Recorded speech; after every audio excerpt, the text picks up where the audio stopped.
આપણી વિનમ્ર દક્ષિણ ગુજરાત યુનિવર્સિટીમાં 1,25,000 કરતાં વધારે વિદ્યાર્થીઓ અને 250 કરતાં વધારે સેન્ટરો પર યુનિવર્સિટી પરીક્ષા ચાલી રહી છે, ત્યારે અમારી સ્માર્ટ વોલ દ્વારા 250 કોલેજના તમામ વર્ગખંડો આઈટીથી કનેક્ટેડ છે. સ્કોડને સૂચના મળતા અને ખંડ સુપરવાઇઝરે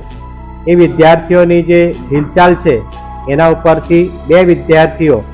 એક વિદ્યાર્થી અને એક વિદ્યાર્થીનીએ એ સ્માર્ટ વોચથી તેઓ ચેટ જીપીટીથી લાઈવ જવાબો મેળવી રહ્યા હતા અને તે કેસ ચોંકાવનારો સામે આવ્યો છે. આ વિદ્યાર્થીઓ પર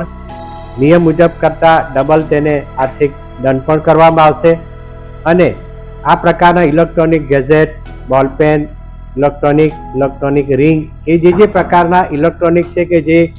વાઈફાઈથી કનેક્ટેડ થઈ શકે છે એવા પ્રકારના ઉપકરણો લઈ જવાનો અમે પ્રતિબંધ પણ ફરમાવી રહ્યા છે અને સમય જતાં એક વધારે આર્થિક દંડ કરવાનું પણ વિચારી રહ્યા છે.